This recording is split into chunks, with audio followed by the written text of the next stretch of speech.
Okay, well, Okay, right. Let so me you're move. gonna do some intro or something, or I should just get started? No, I will. I'll Okay, get started.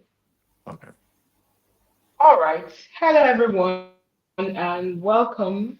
Thank you for joining us for this special live webinar hosted by Microvest Technology.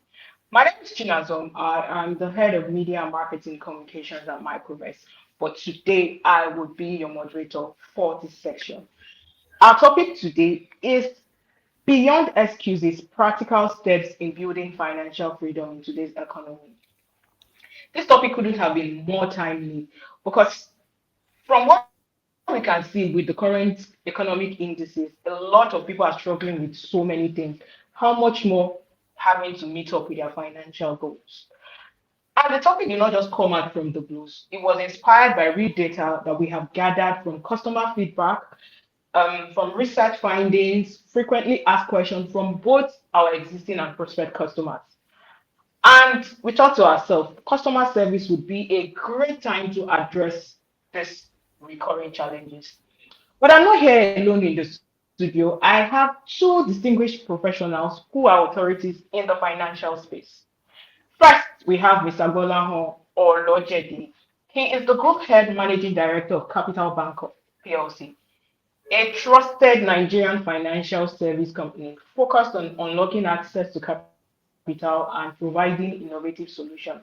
He has vast experience across investment banking, corporate and commercial banking, oil and gas, health sector, and the capital market.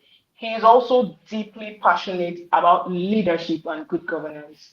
So, with a virtual round of applause, let us welcome Mr. Bola Olojede. Thank you, sir, for joining us today.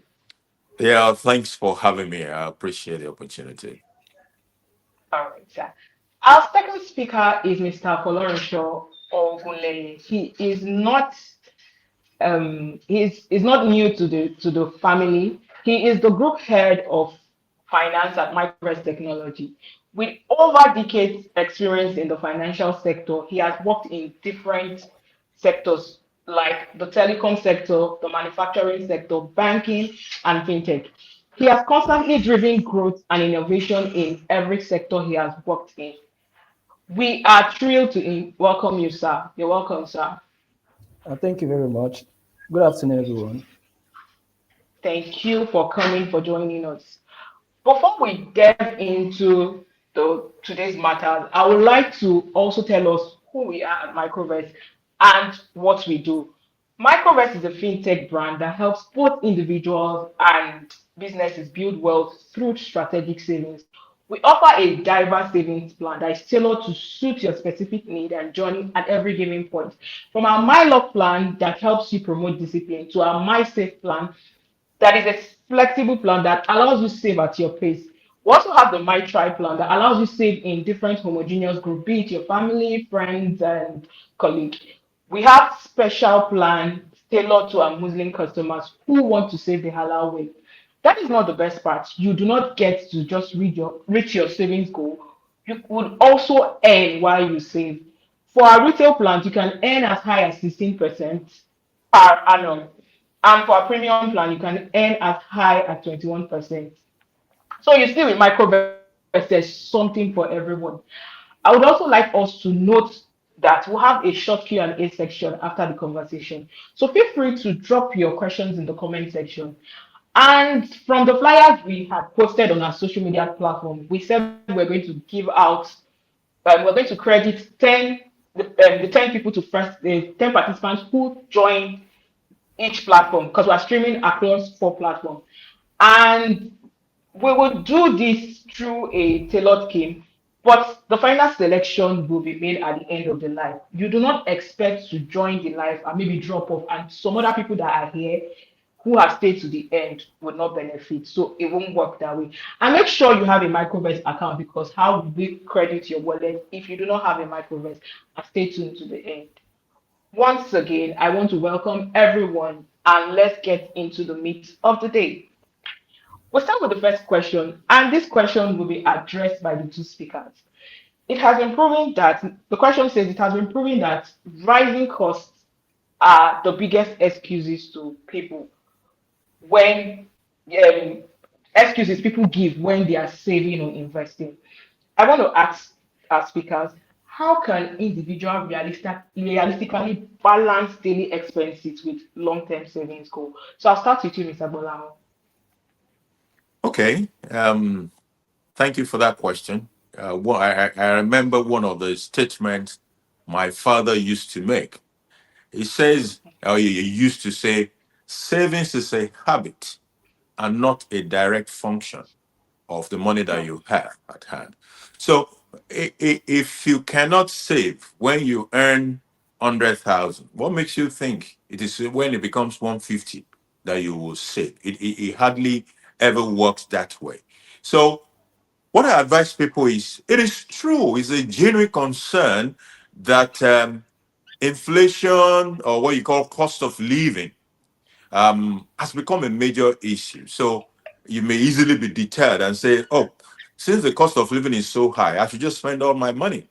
Well, it is not the right way to go. So one of the things people need to be able to do is to ask themselves, must I consume it? Must I buy it? So when you look at all the things that you spend your money on, you'll find out that there are some of them that are not exactly needs, they are wants. So you must first of all start with those things that are wants but are not needs. So you ask yourself, must I consume this thing? Must I spend on it? That is number one. The next level is after you have identified the things that are a must that I must spend on. You now ask yourself again, are there better alternatives that are more cost effective or more affordable for these things that I spend money on? So, first of all, you have eliminated certain items as not being needs, but wants. Then, on the second level, those things that are now needs, you must now ask yourself, what alternatives do I have? And I'll share a practical example about cost. In my house, we have three freezers, and well, the funny part is that it's my wife that pays electricity bill in my house. So, and I had always had the discussion around why we needed three freezers. Then, when the band A electricity cost issue came in, I came home one day. I found out that one of the freezers is empty, and what has happened is that the items that used to be there have been moved to the other two freezers, and that one had been shut down. That is a practical lifestyle change that could reduce the cost of an individual, of a household in my particular case. So, cost management, practical steps, looking at what you must spend on and what you don't have to spend on. And for those things that you need to spend on, are there alternatives? These are magical steps that individual needs to take to ensure that they can moderate their costs and have a little bit more disposable income. Irrespective of your income, you can save. A rule of the thumb, 10% of what you earn should go into savings. All right, sir. Thank you so much. I hear you clearly. So we have to prioritize our needs and our wants. And if it's not necessary, you do not really need to buy it.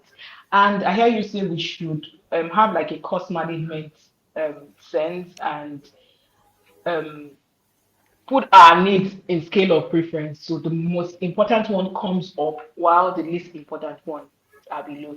Thank you so much. So, Mr. Falonisha, can we hear from you, please? All right, thank you very much. In addition to what the first guest has said, there is the need for personal budgeting. I think a monthly expenses and income budgeting is needed by everyone at this particular point in time. This will help to match relevant expenses with income effectively. Also, ranking those expenses in order of priority will also help you to exclude irrelevant expenses from the list, and you'll be able to set aside funds for savings. This will help you to balance daily expenses with long-term financial goals. I think at this point in time, in our current economic situation, we need to prioritize also personal budgeting, as the first speaker said, to be able to help us to mitigate against excessive spending. All right. Thank you so much. I hear you clearly. Balance personal budgeting so that you can also balance your daily expenses with long-term finance. Awesome, awesome responses from our two speakers. So I'll be moving on to the next question. And this question will be directed at, will be answered by Mr. Bolao. So how critical is financial literacy on the part of financial freedom? Where should people turn to for the right financial education so that they don't easily get swayed? Because there are a lot of information on the internet that saying do this, do that, do this, do that, to multiply your finances, do this. Where do you think, as an expert, is the right listen to turn to, the right space to turn to for financial education? Okay.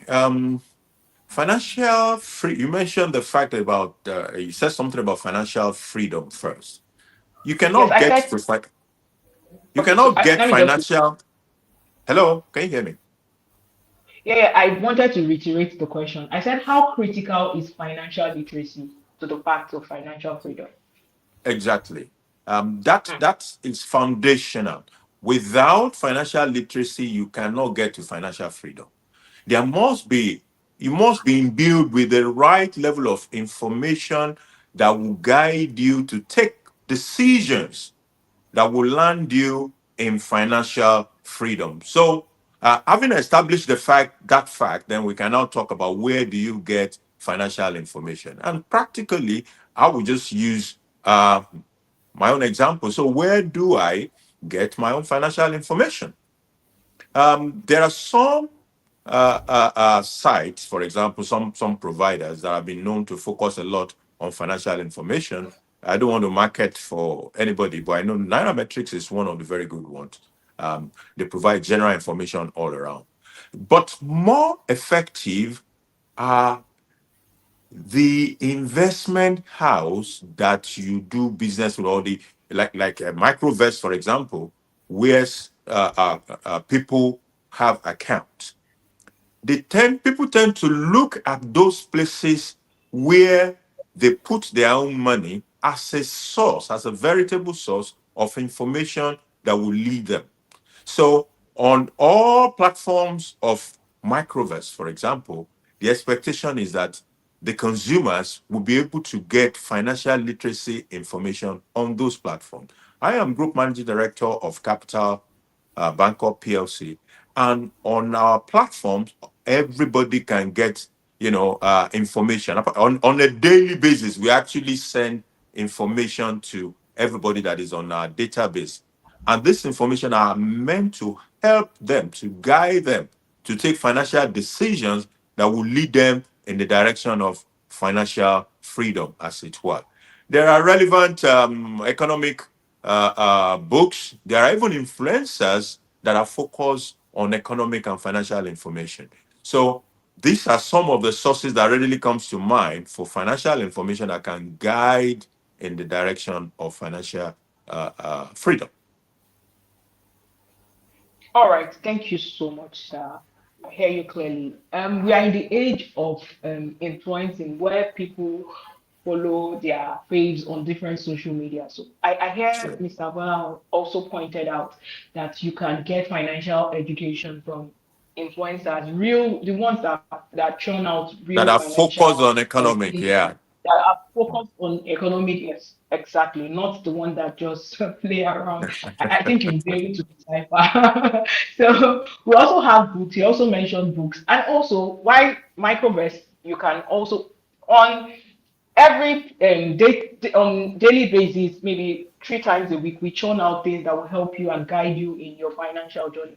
Also, it also mentioned that you can also get financial education or financial direction from their bank up platform. So you can go to this platform and get the right and required financial literacy you want. So thank you so much.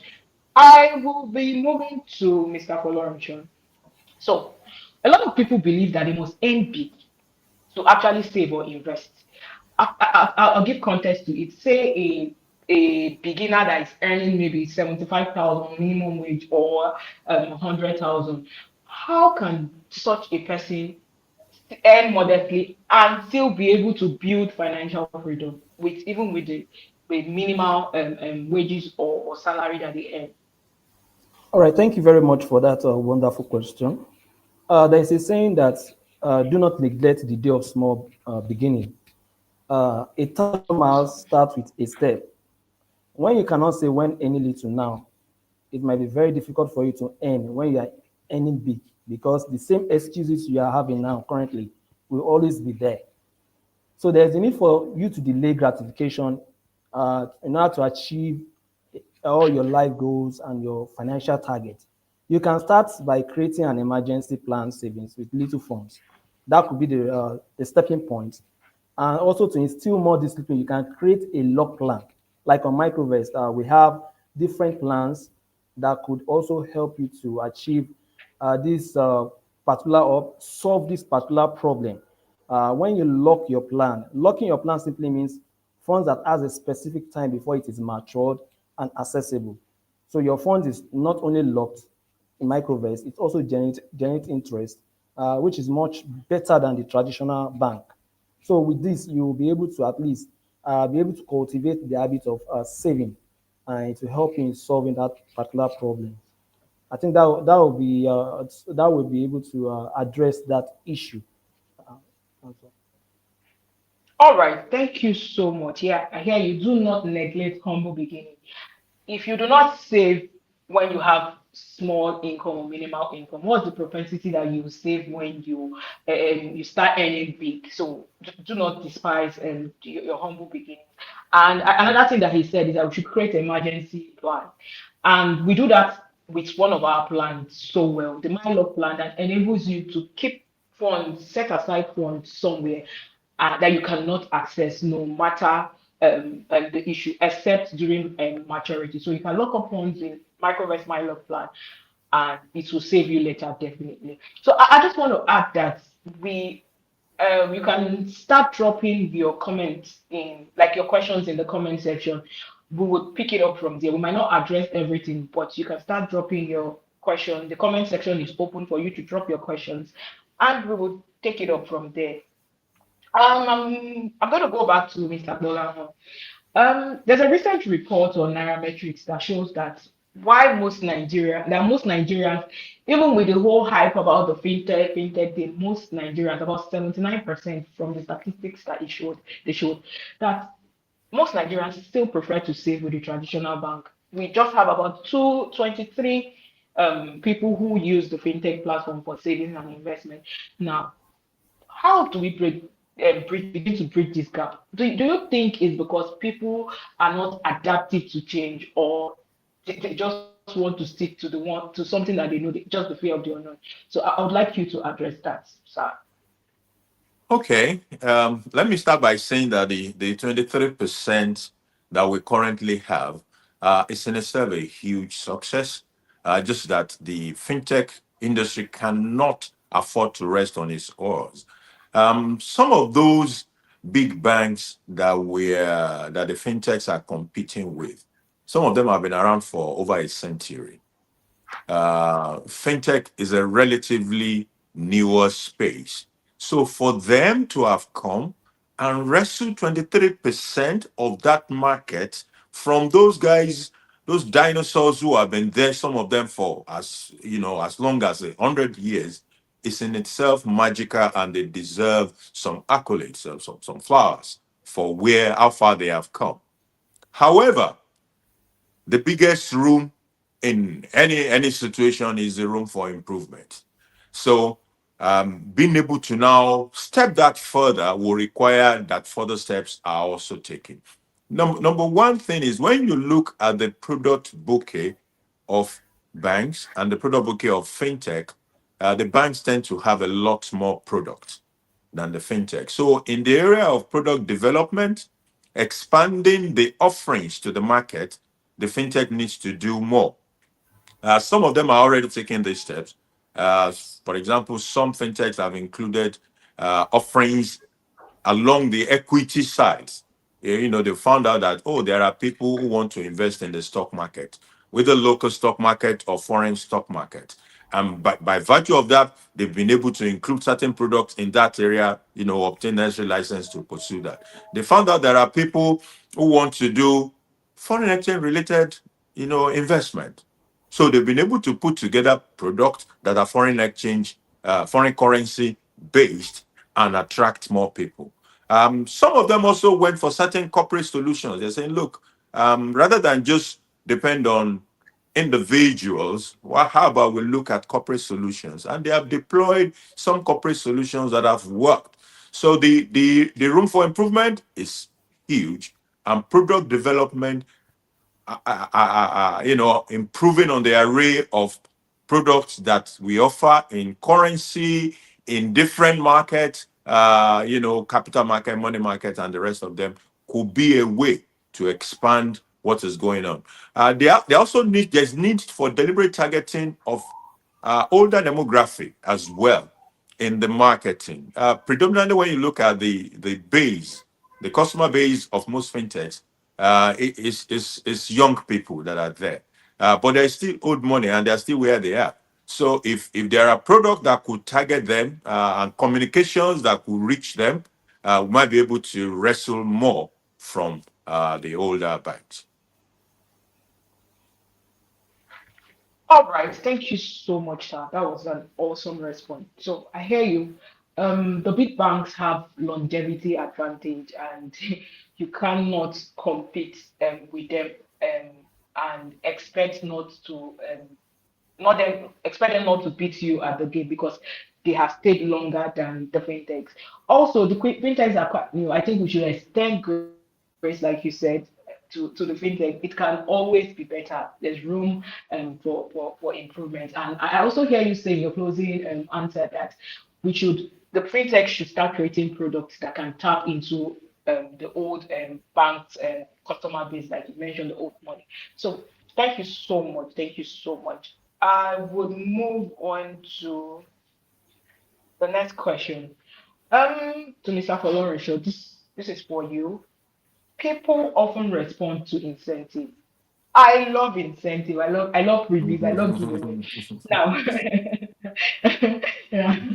Now, do you think reward-based programs or maybe higher interest rates will truly help in choosing when you want to choose platforms, when you want to choose saving platform, or do you think they keep you motivated when you want to select the savings platform that you intend to use? I would like to hear from you. All right. So yes, incentive generally increase savers' propensity to save. Of course, we can't rule out incentive, but also incentive is just for a particular period of time, after which it ends. But the most paramount thing all savers must bear at the back of their mind is safety of funds, the safety of their funds. Wherever they are putting their fund, the safety of the fund is very, very, very paramount and important.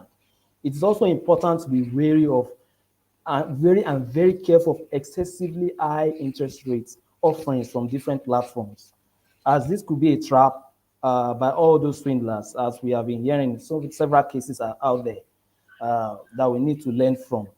Though at Microvest we run a refer and earn incentive program here, which we believe that also savers also have also keen into, and they have also taken advantage of that to earn additional more money. But moreover, overall, safety of funds should prevail over incentive when uh, making the right investment or financial decisions. Thank you so much. So yeah, so I when you mentioned the refer and end program we run at Microvest, so I remember when we started running campaign, when I joined Microvest now, we're running different marketing campaigns. I remember people were not receptive to this campaign. But the moment we started running an incentive campaign, we could see a lot of people, we started getting a lot of requests and people started asking a lot of questions concerning. I actually think for a fact that incentive would attract people to you.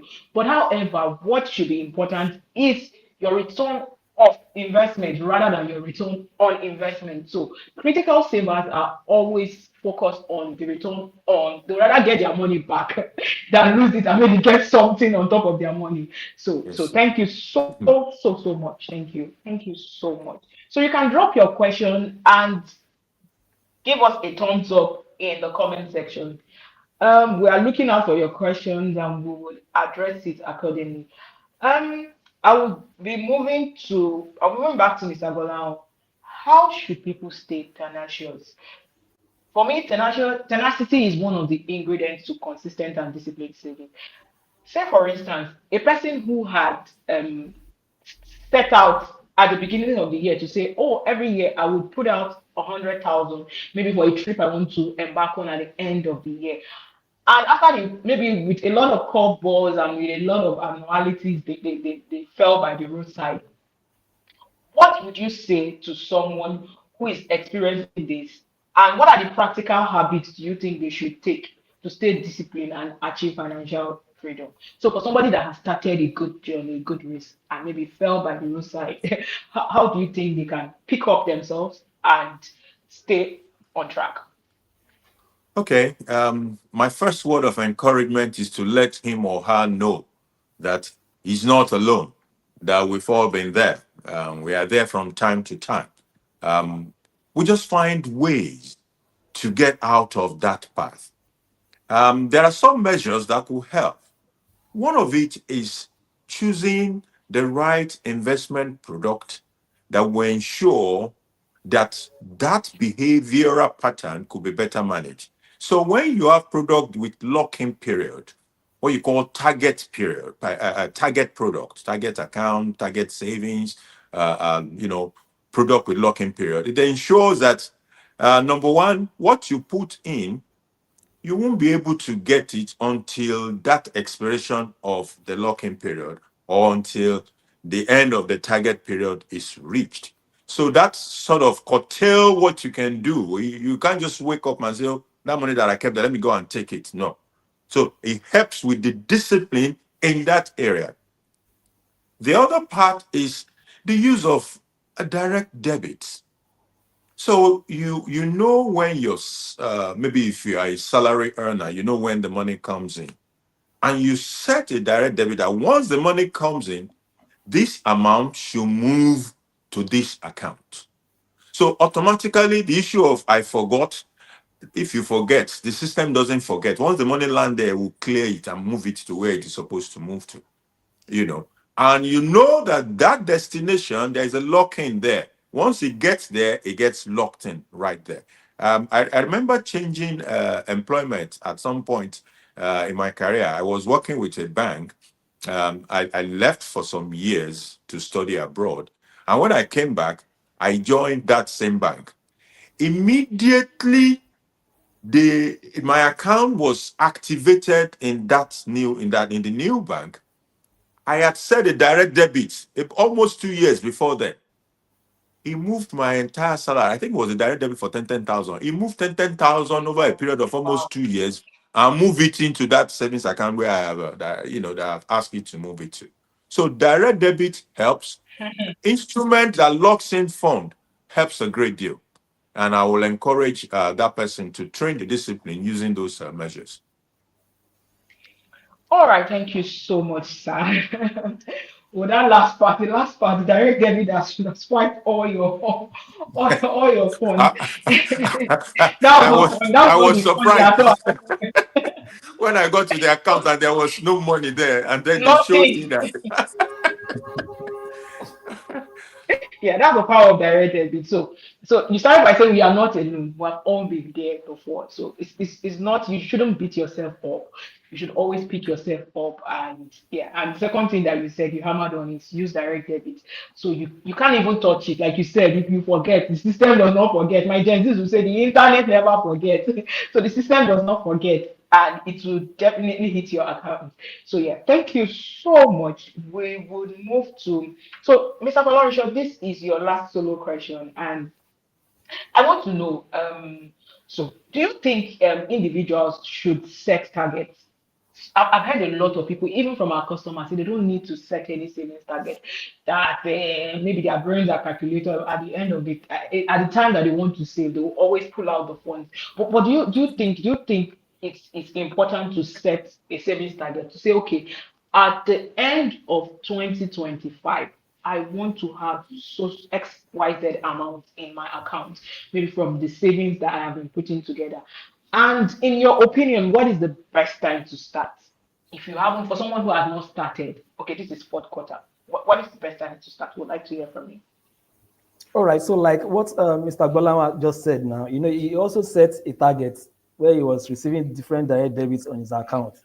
So, you can't rule out meeting your goals without setting the target.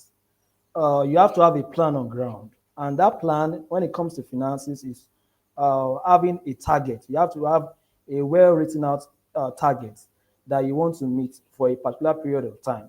And you need to be able to be tenacious, be devoted to meeting up that target.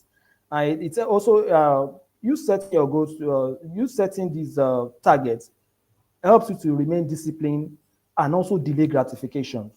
As we know, we are human. So many wants, so many needs. But once you have this target, you have this discipline in you, and you already have the direct debit, as Mr. Bolan just said now, or standing order that you may give out, or you have already programmed your auto deduction, as the case may be on different apps. It helps you to remain focused and to achieve your investment target.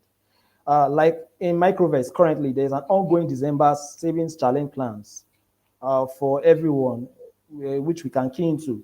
This will help you to meet your December expenses. Also, be able to even plan beyond that. You can set targets for your rents for different purposes, for other projects, bigger projects, and it's very very important. You can't rule out setting a target. It's very germane in meeting your financial goals and needs. And the right time to start is now. There cannot be any other better time than now. Like for the December program project challenge, you can start now. It's not too late. We're in the last quarter of the year. Even for the other projects that you may want to achieve over the course of next year, you can start now. So now is the right time. Oh, thank you so much, sir. I hear you clearly. You said, yeah, I have a friend that would usually tell me that the best time to start was yesterday. But if you haven't started yesterday, second best time to start is now. So you just reiterated that fact that the best time to start is now. And we cannot overemphasize automating your savings. Because I mean, you are human, you would forget. No, nobody has a computer brain, literally. You would forget. So in cases that you might forget, it's always important to have a target and look up to that target because there's a hard is it adage that says when the purpose of something is not known, and abuse become inevitable. So if you are not saving towards something, if your eyes is not on a particular goal, there's every propensity that you may delete that or look sideways. So it's important to always set a goal, not just with your finances, but with everything that you are doing, your career milestone, your spiritual milestone, any milestone you want to hit. It's very important that you set a target for it. Thank you so much. And yeah, so this is the final question we'll be taking under as we wrap up the conversation section. And this question will be addressed by our two speakers. So what in your final word or a sentence, so a word might not be enough. So for people that are listening to us today who have really struggled with inconsistency, what is the very first step they should take after this webinar to start or maintain a healthy financial savings journey? So I'll start with Mr. Golan. What's the final word for our listeners? Okay. Look at a financial target for yourself. It may be December. It may be your wife is pregnant. It's a 9-month target. It may be your rent. It could be an investment. Look at a target and determine in your mind how much you need to save or how you need to save to get to that target. Find the right product and begin today. Like the moderator rightly said, the best time to have started was yesterday or the yesteryears. But the next best time is today. So the tools that you need in terms of target accounts or standing order, direct debit, and all those auto deduction facilities are available. An institution like Microvest can provide you with the product and the platform that will help you to reach the target as it were. So get started today. Yesterday is gone, but today is here. Make up your mind what the target is and how you intend to reach that target and start to execute today. Thank you so much, sir. You all, we've all heard it. We cannot overemphasize that fact. Get started today. And like I mentioned earlier, Microvest has diverse plan to meet you at every stage journey. So we're here for you, Mr. Faloncho. Can we take your closing remarks? All right, so I'll just want to admonish everyone to start by taking a small step today. You can start, let the December period be your target, or a very small project be your target. Small steps, uh, you won't know where the small step will take you to, what that step will lead you to. So you just need to take that small step, and before you know, you'll be able to overcome so many other obstacles and other financial challenges that may come your way. Thank you. Awesome, awesome, awesome, awesome, awesome. I hear you, sir.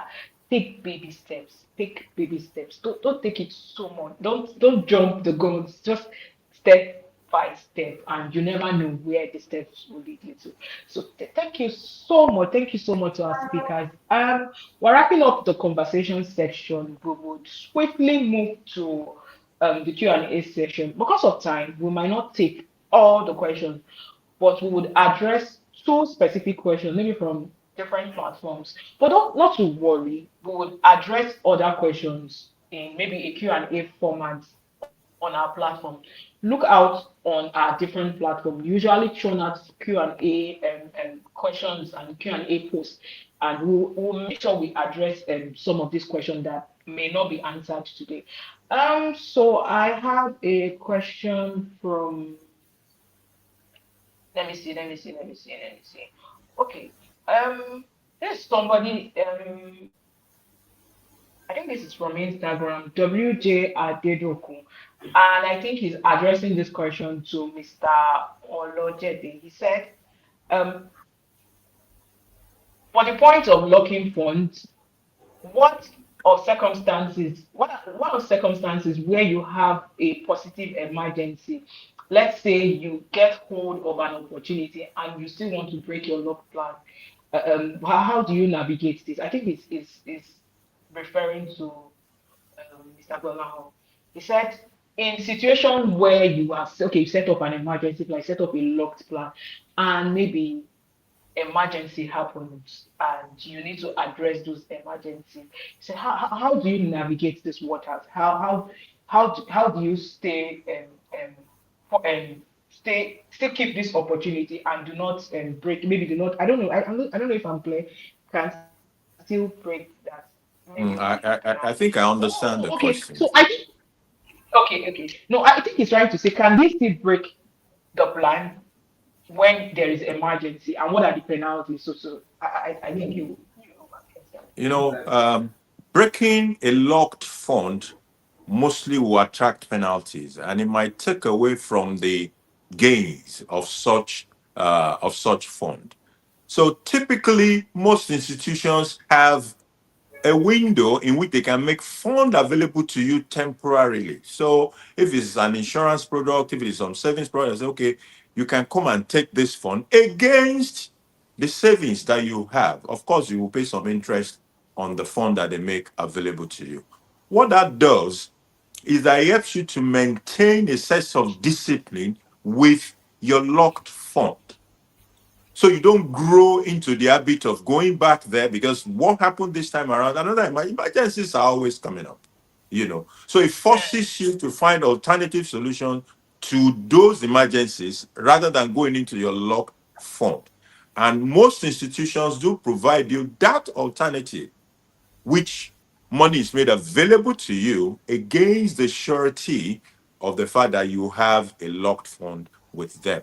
And the rate at which those funds are made available is concessionary, because they already have a guarantee. They know they have your fund with them. Yeah, so I'll just add to what Mr. Bola has said. Like, for a platform like Microvest, we have different plans. So we have a locked plan. For that locked plan, at the period of initiating maybe the lock, you get a pop-up message to say these funds cannot be broken. Yeah, like Mr. Bola rightly said, emergencies would always come up. emergencies. We can't run away from emergencies. But for some platforms like Microvest, we have diverse plans, we have alternative plans, like he said. You have the My Target plan that allows you to still lock your funds, but you will get a breaking fee of 3%. And if you don't want a locked plan, you can opt in for the flexible plan like MySafe that allows you to take out your phone. If you are someone that you know or you've checked your track record to see that, oh, I always emergency always come up for me. You can or better still, you can split the phone. Say you have 1 million naira, you can put maybe 500,000 in a locked plan and maybe 500,000 in a more flexible plan. So when emergencies arise, you can fall back on the flexible plan. Thank you so much. I think this question number two, will be addressed by Mr. Bolorenshaw because it's on Microvest. So this person says, Omoleye, he says, at Microvest, are the interest rates fixed or do they charge with market conditions or inflation? So I think the person is trying to say, do they change with MPR rates? That's what the person is trying to ask. So, All right. Yes, of course, our rate changes with NPR rate because we are not in isolation. Also, we are part of Nigerian economy. If the NPR rate, if the CBN rate increases their rate, of course, definitely will also increase the rate of our savers, our investors on our platforms. So it's actually we are also under the direct management of CBN because CBN is the overall apex bank that controls all economic and other financial uh, activities in the country. So definitely, of course, we are also directly affected by NPR rates, of course. And we have different rates on our platforms, depending on what you want, and also depending on the longevity or the tenure of the investment you are putting on ground. And also, this rate also varies with that tenure on our platforms. Thank you. all right, thank you. Just to add to what Mr. Kolonosho has said, yes, the interest rate varies. Like I mentioned in my opening speech, I said for our retail plan, you can earn as much as 16%. And this 16% cut across our different plans. So if maybe you are doing a lot plan, you can earn from maybe 14 to 16%. If you are doing so, you don't expect to earn more if you take a lesser risk plan. Say you put your money in MySafe, which is a flexible plan. You don't expect to get the same interest rate as someone who has put in their money in a more riskier plan, which is like a MyLock plan. It's not like you're saying anything will happen to your fund, but for the person that is taking a greater risk, there should be compensation. So it varies and depending on the funds and the duration. Thank you so much. Wow, wow. What an insightful section. I thoroughly enjoyed every part of it, and I hope you have. So we would bring the section to a close now. And on behalf of the entire team of Microvest, I want to say a very big thank you, first of all, especially to our distinguished speakers. You have done so well. And to everyone who have joined online, you guys are the real MVP. And I also like to mention, do not forget to follow us on all platforms. We are at Microvest_NG on all social platforms. And also follow the speakers because, yes, why not? Mr. Bolan, would you like to tell us where we can follow you on social media platforms? Okay, I'm on Instagram, bola.olojede on Instagram. Awesome. Yeah. I'm also on X. Awesome. Okay. Ah, you're on X. that's that's cool to hear. Because we will not expect someone like you to be on X. That's Why so cool to hear. not? So he's on X. Same name on X and Instagram. Now, on X, I'm Charles the Okay. Analyst. That's what you find there. Charles Whoa, the Analyst. Mhm. Charles the analyst. All right. So you heard Mr. Bolan, Charles the analyst on X, and Mr. Bolan Olojede, right? On Yes, Instagram. Bola All dot right. So Olajide on Instagram. dots. All right, good. Mr. Folorunsho, I know you are very active on LinkedIn. So would you like to share where to follow you on, like your LinkedIn handle, so that they can follow you on? Followinshow.ogunleye on LinkedIn. Awesome. So it's a wrap from here. I want to say once again, thank you to everyone that has joined this live and happy customer service week. Bye. Thank you. Bye. Bye. Bye. Bye. Thank you.